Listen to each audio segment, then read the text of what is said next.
कैसा था, सुख रूख खा करके जैसे तैसे जीवन बिताते थे। यहाँ तक कि पूज्यपाद सुखदेव भगवान कहते हैं कि जब तक उद्धव जी का संदेश ब्रज में नहीं आया, किसी ने अपने घर में अपने बच्चे का शादी विवाह तक नहीं किया, कोई मांगलिक कृत्य हुआ ही नहीं।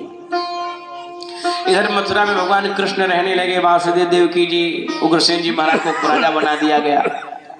भगवान श्री कृष्ण का यज्ञोपवीत संस्कार हुआ और यज्ञोपवीत संस्कार होने के बाद भगवान कृष्ण बलराम ये दोनों लोग गुरु जी के यहाँ पढ़ने के लिए चले गए उज्जैन, सांदीपनी गुरु के आश्रम पर। गुरु गए पढ़ने, अधूराई अल्पकाल विद्या सब आई। वही भगवान जी को सुदामा जी से मिलन हुआ, सुदामा जी से उनकी मित्रता होती है। कम ही समय में भगवान श्री कृष्ण और बलराम जी की सारी विद्याएं संपन्न हो गई।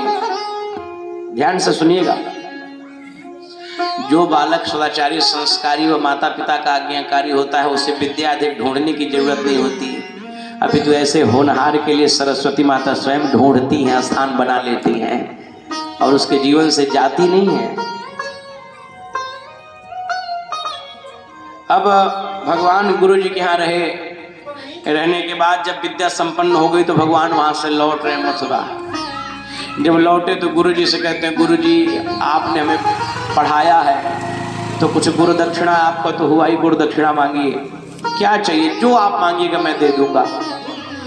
सांदीपनी गुरु जी ने भगवान से कहा कि हे प्रभु, साधारण व्यक्ति से साधारण दक्षिणा ली जाती है, लेकिन जब जजमान ठीक ठाक हो तो दक्षिणा भी ठीक ठाक चाहिए।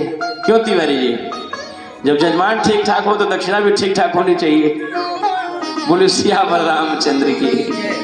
भगवान गुरु जी कहने लगे भगवान से कि प्रभु, जब साधारण व्यक्ति हो तो दक्षिणा साधारण, लेकिन आप विशेष हैं तो दक्षिणा भी आपसे विशेष लिया जाएगा। भगवान कहे गुरु जी, अरे शीश दिए जो गुरु मिले तो भी सस्ता जान। शीश देने पर भी अगर जो जीवन का मानव चरित्र का निर्माण कैसा हो, ऐसा पथ बताने वाला, मार्ग बताने वाला कोई गुरु मिले तो भी सस्ता समझना चाहिए, क्योंकि इस जमाने में पैसा लेकर भी सही ज्ञान देने वालों की कमी है। ट्यूशन करने, कोचिंग करने बच्चे जा रहे हैं, वो मास्टर चाहे तो 3 महीने में भी कोर्स पूरा कर सकता है, लेकिन उसको 6 महीने ले जाएगा। वो समझता है कि 3 महीने में चला जाएगा तो हमारे घर का चूल्हा चौका बंद हो जाएगा। 6 महीना ले चलो खींच के, 2 महीना बढ़ जाए लेकिन कम ना हो। उस पर भी आप कितने संस्कारवान हैं, आदमी कितने, उससे मतलब नहीं है। वो अपना जो उसका विषय है उसी विषय को पढ़ाएगा, घर जाओ चाहे चूल्हे भाड़ में जाओ, मतलब नहीं है उससे। तो पैसा पर भी सच्चा ज्ञान और सही ज्ञान देने वालों की कमी है। सबकी बात में, लेकिन कुछ लोग ऐसे हैं, सब लोग नहीं लेकिन कुछ लोग ऐसे हैं। आज भी हम लोगों के गुरु जी, हम लोग मान लीजिए हम पंडित जी ब्राह्मण हैं, लेकिन आज भी प्राथमिक जब हमारी जो प्रारंभिक जो पढ़ाई थी वो गुरुजी पढ़ाए, तो उसमें हर वर्ग के मास्टर साहब लोग थे और वे लोग आज भी गांव में मिलते हैं तो न जाने को श्रद्धा से सर झुक जाता है। हम भले ही आज मंच पर है, मंच से कथा कह रहे हैं, लाखों लोग हमें प्रणाम करते हैं, लेकिन वो पासवान जी हैं, कोई अंसारी जी हैं जिन्होंने हमको पढ़ाया है, आज भी वो लोग मिल जाते हैं तो विनम्रता से सर झुक जाती है। प्रणाम जरूर हम लोग करते हैं और वो लोग नहीं चाहते कि हम प्रणाम करें, लेकिन वो लोग आशीर्वाद बड़े दिल से देते हैं कि जाओ, हम लोग का पढ़ाया लड़का आज इतना बढ़िया। तो हमको लगता है कि उस जमाने में उस तरह का व्यवहार गुरु और शिष्य के प्रति था, अब वो नहीं है। यही कारण है कि आजकल कल मुझसे पढ़ाई किया, आज उनको गाली दे रहा है। लेकिन हम लोग भाई पुराने जो पढ़े लिखे लोग होंगे आज भी अपने गुरुजी लोगों का नाम याद रखे होंगे, फलाने गुरुजी बहुत बढ़िया पढ़ाते थे, कहानी सुनाते थे। श्रद्धा रहती है उनके प्रति, रखना चाहिए।